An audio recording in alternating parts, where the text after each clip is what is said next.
In Alamance County, speaking with Sheriff Johnson, Sheriff Terry Johnson of Alamance County, North Carolina. Sheriff Johnson, as a recent participant with the 287G Delegation of Immigration Authority program, which unties the hands of state and local law enforcement officers to do something about the illegal alien crime problem. Good afternoon, Sheriff. Good afternoon. Could you tell us a little bit about your how you got involved with 287G? Well, I have been sheriff about 4.5 years now, and upon becoming sheriff of Alamance County and being a resident of Alamance County, I've seen a massive change in our population here in the county, which was automatically overburdening the taxpayers. And I began to notice when I became sheriff that a large amount of our population in our detention center was in fact foreign-born, illegal, criminal immigrants that had come to settle in Alamance County. And I began to notice that those figures were 30 to 40% on any given day. And that our services that we were providing or supposed to be providing to our tax-paying citizens was being cut short simply because of having to respond to a lot of criminal, illegal immigrants here in Alamance County. Because of that, Tim Sutton, one of our commissioners, who's been a big advocate of the 287G program, and myself got together and decided that we would try to become involved in the 287G program. For 2 years, I tried, and finally, about March of this year, we come on board with the 287G program, and it is currently operating. Since that time, they have been over 400 individuals that have been deported or left our custody and removed from the United States back to their home country. So when you arrest someone that you suspect of being an illegal alien, you run them through the ICE databases to check their legal status.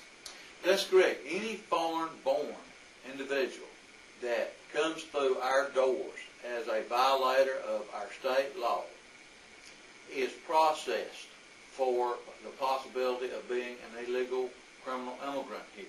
If it is found that they are here illegally, they are then a detainer filed on these individuals. When their state charges are concluded, then they are rolled over into the ICE, Immigration Customs Enforcement individuals, still housed at a jail until they are taken before the deportation courts and then ordered deported, and then they're carried back to their home country. This has just been in the past, say, 3 months that you've actually been up and running. Actually, 1st of July, when actually we started running wide open, because it took a while to get the computer system, the Immigration Customs Enforcement computer system installed and up and running. Your officers that are ICE trained, how long were they away from their normal duties to get the training? Well, believe it or not, they packed in, it was a 3.5 week school that normally 13 weeks, but they went day and night. And well, I'll be honest with you, we had 12 that attended training, only 10 graduated. And I'm glad to see the Immigration and Customs Enforcement is not just rubber stamping the individuals that are trained in that program. And the people that come back here was ready to hit the ground running, and they were well trained, and we've been very successful in the program. I agree. What kind of feedback are you getting from the community? We are wholeheartedly supported by the community. You have a few what I call liberal individuals that does not really understand the impact that our criminal illegal immigration is having on our communities. And if they did, I think they would stand with me on this issue. We're not going out, going door to door, dragging people, families that have just come across the border and bringing them to jail.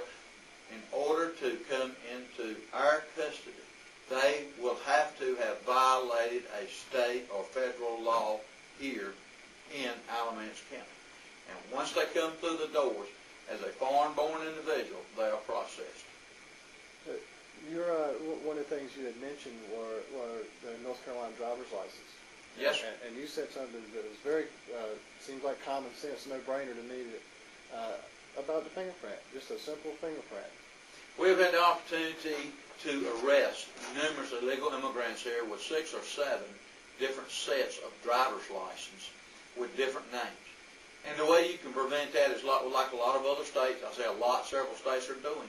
Use the fingerprint. There's no way I can go in that driver's license office and get a driver's license in my real name and go back 3 weeks later and get it in an assumed name if my fingerprint is not matched to the initial record. And fingerprints are like snowflakes. That's exactly right. No two alike. That's exactly right.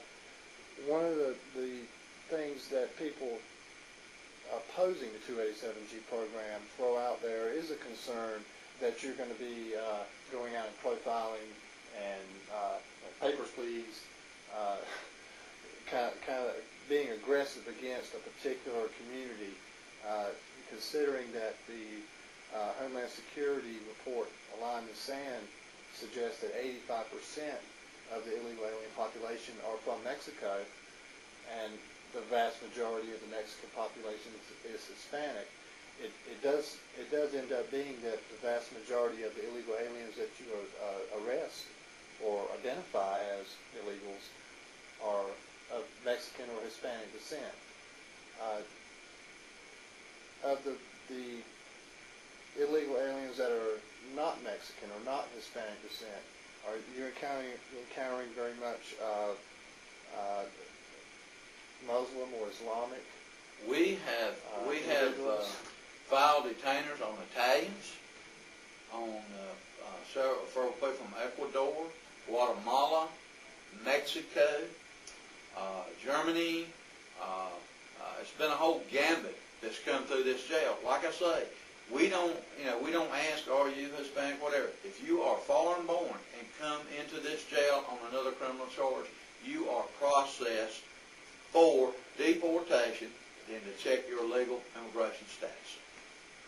That was what I was wanting to hear, because there's a lot of people that try to attach race to this. And I can tell you this also, as a law enforcement officer and an agency head, I don't select the nationality or race or ethnicity of the individual that violates the law or commits the crime. But I am empowered to have to investigate whatever crime is committed, and if it happens to be Hispanic, if it happens to be black, white, short, tall, red, fat, small, we're going to do it. You no more have a choice in choosing the people you investigate than you do the race of the people that work for you. Exactly. Just like if you have a bank robbery with 2 white males, we don't go into the black communities or Hispanic communities looking for the white male.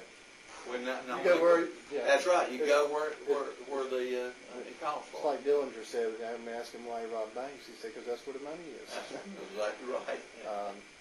So there's a lot of this is common sense. And it sure is. And I think there's a lot of misconceptions out in the communities about the 287G program. And that's one of the things that we're wanting to dispel through information with the Operation Fire and Ice project, is to allay those concerns and to share the common sense rationale for both participating in and the fruitful results of it. We, as a law enforcement agency, work victims of crimes that are illegal immigrants just as hard as we do for those tax-paying citizens here. Prime example this morning is a homicide we had of a Hispanic female. And we probably, when it's over with, we'll spend over 500 easily man-hours on this investigation. We effected arrest, and it was an immigrant committing a crime against an illegal immigrant.